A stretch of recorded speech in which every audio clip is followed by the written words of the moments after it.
Good afternoon po.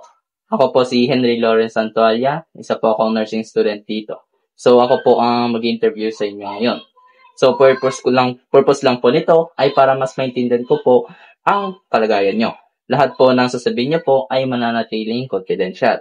So okay lang po ba sa inyo na magsimula na tayo sa interview? Okay. So for record purposes lang po, pwede ko po bang malaman ng buong pangalan nyo po? Melody Santuario. Melody Santualia. Ilan taon na po kayo? 54. 54. Saan po kayo nakatira ngayon? Sampaloc, Manila. Sampaloc, Manila. Ano po ang civil status niyo? Widow. May trabaho po ba kayo ngayon? Food selling. Okay po. Thank you po.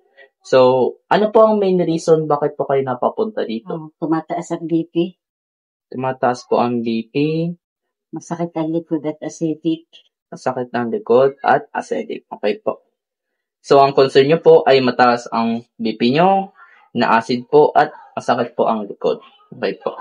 So, kailan nyo po unang nalaman na mataas po ang BP? 3 weeks ago po. 3 weeks ago. Na-check po ba kung gaano kataas ang BP nyo? 130/90. 130/90. Okay. Kapag po tumaas ang BP nyo, may nararamdaman po ba kayong hilo, o sakit ng ulo, panlalabo ng paningin? Nahihilo at sumasakit ang batok. Nahihilo at sumasakit ang batok. Okay po. May iniinom po ba kayong maintenance na gamot para... Losartan. So, yun po ang gamot na gamit nyo para pampagaan ng pakiramdam. Tukol naman po sa pagka-acidic nyo po. Ano po ang nararamdaman nyo sa symptoms na to? Like, mahapdi po ba yung sikmura nyo? Mahapdi po ang sikmura.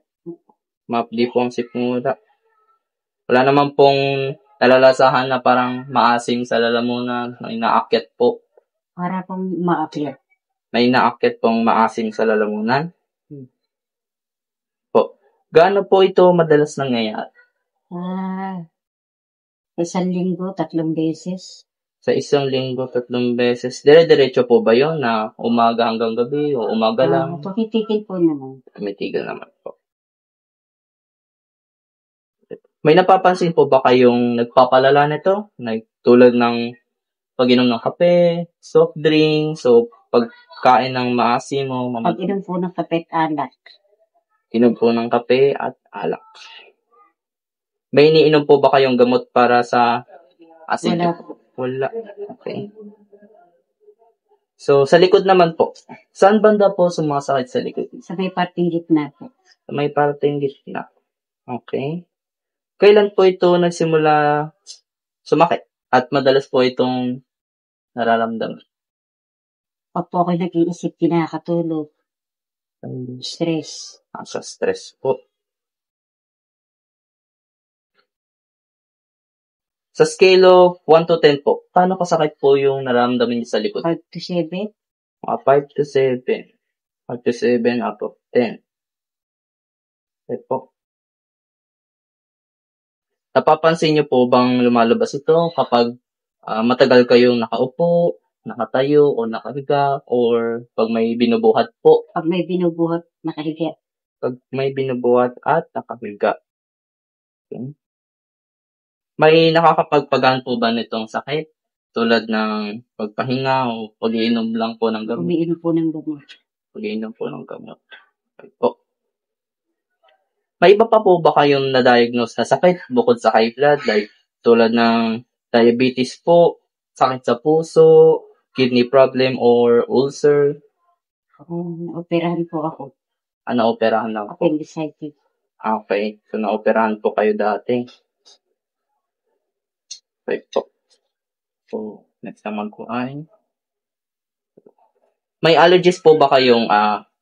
may allergies po ba kayo sa pagkain o sa gamot? Wala po naman. Wala po. Okay po. Bukod po sa high blood, may iba pa po ba kayong iniinom na gamot? Like... Wala po.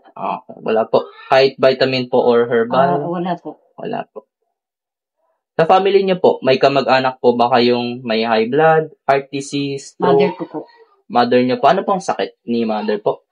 May sakit po sa puso. May heart disease po. Sino po ang madalas niyo pong kasama sa bahay? Anak ko po. Anak mo po. Okay. Naninigarilyo or umiinom po ba kayo ng alak? Umiinom lang po na anak. Umiinom. Mahilig po ba kayo sa kape, soft drink? Kape. Sa kape. Okay po.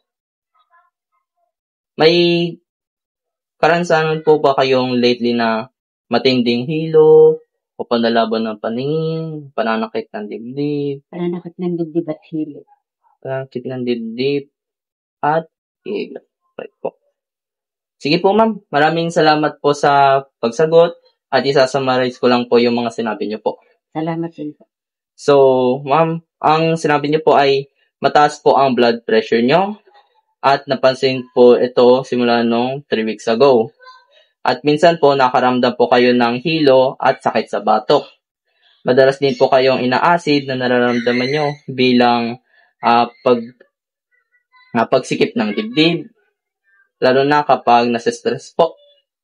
At may kasabay din po kayong pananakit ng likod sa bandang gitna po na nasa mga 5 to 7/10 yung sakit. Umiinom po kayo ng Losartan na gamot para sa high blood nyo po, at wala po kayo nabanggit na allergy sa gamot or pagkain. Okay po. So, tama po ba lahat ng nabanggit nyo po? Okay. May gusto po ba kayong idagdag o may na-miss po akong importanteng detalye? Wala po naman. Wala naman. Sabi ko na po. Sige po. Maraming salamat po sa oras nyo at sa tiwala nyo po sa akin. At ito-document ko na po ang lahat ng impormasyon na inabot nyo po sa akin kay Doc at si Doc na po ang bahala sa pagpapagamot po sa inyo. Salamat. Kung may nararamdaman pa po kayong kakaiba o may tanong pa po kayo, huwag po kayong mahiyang magsabi. At Okay. thank you po and ingat po kayo.